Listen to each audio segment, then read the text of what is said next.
আমাদের স্বামী বিবেকানন্দকে নিয়ে কিছু শুনবে। আমি কিছু বলবো, তোমরা শুনবে, শুনে মনে রাখবে। আমিও বড় হতে পারি, বাট পড়াশোনা পড়াশোনা খুব ইম্পর্টেন্ট। আমাদের নম্বর তুলতেই হবে, নম্বর তুলছো মানে তোমরা আজকে এটা জেনে নাও। নম্বরের কোথাও উঠলে তখন তোমরা কি উত্তর দাও আমাকে, না আমি বুঝতে চেষ্টা করি। হ্যাঁ আচ্ছা, কোথাও লেখা আছে বুঝতে চেষ্টা করলে নম্বর কমবে বলে? তো বুঝবে, তারপর নম্বরও তুলবে। নম্বর না উঠলে ভাই তুমি কিন্তু আরো এগোতে পারবে না। এটা হচ্ছে মোস্ট ইম্পর্টেন্ট। আছে কয়েকটা যে লোক আছে, তোমার Bill Gates for example, Facebook যা ফাউন্ডিং কি নাম, মার্ক জুকারবার্গ, এরা সব কলেজ পড়াশোনা वगैरह করতো, বুঝতে পেরেছো? বাট ওদেরকে আমরা এক্সাম্পল করে রাখতে পারবো না। হ্যাঁ, রবীন্দ্রনাথ নিজে ঠিক, স্কুলও নেই কলেজও নেই ঠিকঠাক, বাট আজকে ওনার এক একটা লাইনের উপর ডক্টরেট, একটা কবিতাও দরকার, বুঝতে পেরেছো? ওদের এক্সাম্পল নিয়ে আমরা এগোতে পারবো না। আমরা সাধারণ মানুষ ঠিকই, ওটা ওখানে কোনো আমাদের ইয়ে নেই, মানে মিসকনসেপশনস নেই, আমরা সাধারণ মানুষ। বাট আমরা সাধারণ মানুষ কিন্তু একটা অসাধারণ জীবন যাপন করতে পারি, এটা একটা শ্রদ্ধা থাকতে হবে। এটা যদি তোমাদের ভিতরে যদি ঢোকাতে পারি, আমি খুশ। বুঝেছো? স্বামীজি কি বললেন? স্বামীজি কি লাগবে বললেন?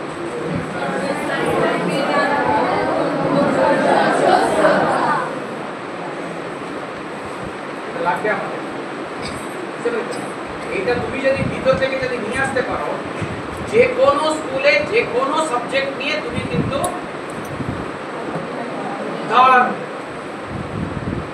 এটা যদি নাই,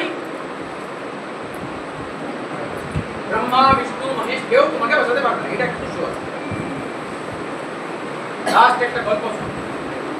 আমেরিকাতে অনেক জায়গাগুলো আছে যেখানে বাড়িটাকে কাঠ দিয়ে তৈরি করে, কাঠ দিয়ে, সিমেন্ট দিয়ে নেই, বিকজ ওখানে কিছু আর্থকুয়েক হতে থাকে, সব কাঠ দিয়ে বাড়ি তৈরি হয়। তো ওখানকার যা মিউনিসিপ্যালিটি থাকে, পঞ্চায়েত যা থাকে, ওখানে কোনো সিভিল ইঞ্জিনিয়ার থাকে না, হ্যাঁ, কার্পেন্টার হয়ে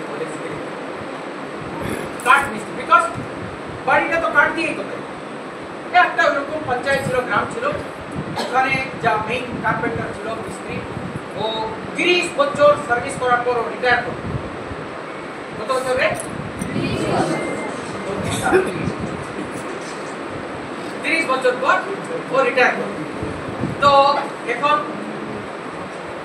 পঞ্চায়েত বাকি মেম্বাররা বললো, ইনি তো এত বছর সেবা দিলেন আমাদেরকে, ইনাকে একটা সম্বর্ধনা দেওয়া উচিত আমরা। তো চেয়ারম্যান বললো, আমি শুনেছি, পরে ওই কাঠ মিস্ত্রিকে ডেকে চেয়ারম্যান বলছেন, আপনি তো এত বছর সার্ভিস দিয়েছেন আমাদেরকে, তো আগামী বছর নাকি আপনার রিটায়ারমেন্ট শুনলাম। হ্যাঁ স্যার। তো একটা কাজ করুন না, আরো 1 বছর তো আছে, তো এই যে এই জমি আছে, এই জমির উপর এই পুরো কাঠ দিয়ে লাস্ট একটা বাড়ি তৈরি করুন। ও বেচারা কাজ করছে, মনে মনে প্রচন্ড দুঃখ, রাগ, দূর আবার কাজ করাচ্ছে, কেটে কেটে পড়ে গেলাম, বলো রিটায়ারমেন্ট হয়ে গেল। এরকম একটা প্রোগ্রামে ওনাকে ডেকে চেয়ারম্যান সাহেব সম্বর্ধনা দিলেন।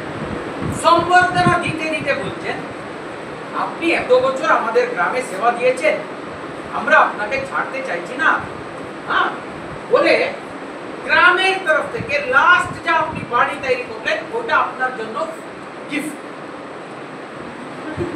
চাবি দিয়ে দিল বাড়ি। তখন কাটি আগে বলবে না কত সুন্দর করে তৈরি করতাম। সো এখন তোমাদের টাইম, ভালো জীবন তৈরি করে নাও, কেননা নেক্সট 40-50 বছর তোমার বাড়িতে কে থাকবে? তুমিই তো থাকবে, আমি নেই। তখন তুমি ভাববে, আমি ভাষা জানি না, আমি চিন্তাধারা জানি না, আমি চিন্তিত জানি না, কাজকর্ম জানি না, লোকদেরকে চিনি না, নিজের শরীর কন্ট্রোলে নেই, নিজের মনটা কন্ট্রোলে নেই। এখন দুঃখ করে কি লাভ? এখন তো টাইম আছে, এখন থেকে বুঝেছো ব্যাপারটা? তো কি কি বললাম আজকে? স্বামীজি হচ্ছে আমাদের নেতা, বাকি সব নেতার আছে রে ভাই, না বলছি না এখন, আমাকে সমস্যাতে ফেলিস না তোমরা। বুঝতে পেরেছো? কোন কোন স্তরের নেতা? রাজকীয় নেতা আলাদা, ইনি আমাদের দেশের আধ্যাত্মিক নেতা, উনার ছাড়া এই দেশে আর কেউ মার্গদর্শন দিতে পারলো না। বুঝতে পেরেছো না? হ্যাঁ, সো উনি আমাদের কি মার্গদর্শন দিয়েছেন? অনেক কিছু দিয়েছেন। আজকে শুধু একটা খুব ইম্পর্টেন্ট অংশটা তোমাদেরকে বুঝালাম, কি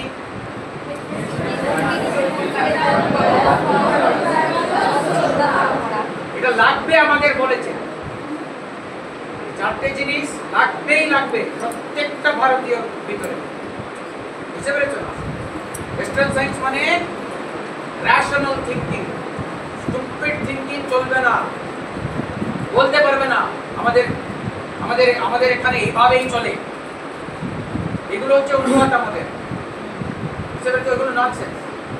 এন্ড সব সময় একটা জাতীয়তাবাদ, তারপর ধর্মীয়তাবাদ, হিন্দু চলবে না, মুসলমান চলবে না, খ্রিস্টান চলবে না, এদের কার কে চলে আমি বুঝতে পারছি না। বুঝতে পেরেছো না? এগুলো সব ননসেন্স, এগুলো বের করে দিতে হবে। আমরা সব এক। এইমাত্র যা স্বদেশ মন্ত্র পাঠে শব্দগুলো শুনেছো তো তোমরা, কি বলছেন স্বামীজি ওখানে? এই স্বামীজি একটা হিন্দু সাধু ছিল। হিন্দু সাধু কি ছিল? ও মুসলমান সাধু ছিল না। তো উনি তো আরামসে বলতে পারতেন তোমার স্বদেশ মন্ত্রকে, প্রত্যেক হিন্দু আমার ভাই বলে বলতে পারতেন। কি শব্দ ইউজ করেছেন ওখানে? শব্দটা দেখ, এটা আমি তুমি করিনি, কে করেছে? কি শব্দটা? প্রত্যেক ভারতবাসী। কারা কারা? হ্যাঁ, প্রত্যেক ধর্মের লোক আছে এখানে, এরা সব আমার ভাই। ভারতবাসী আমার ভাই, ভারতবাসী আমার প্রাণ, ভারতবাসী আমার প্রাণ। কেন আমরা বলতে পারতাম না? হিন্দু আমার প্রাণ বলতে পারতাম আমরা। স্বামী কেন বলছেন ওটা ভেবে দেখ। এইটা হচ্ছে একটা আধ্যাত্মিক নেতার কথা। বুঝতে পেরেছো না? এইটুকু আজকে মনে রাখো তোমরা। হ্যাঁ,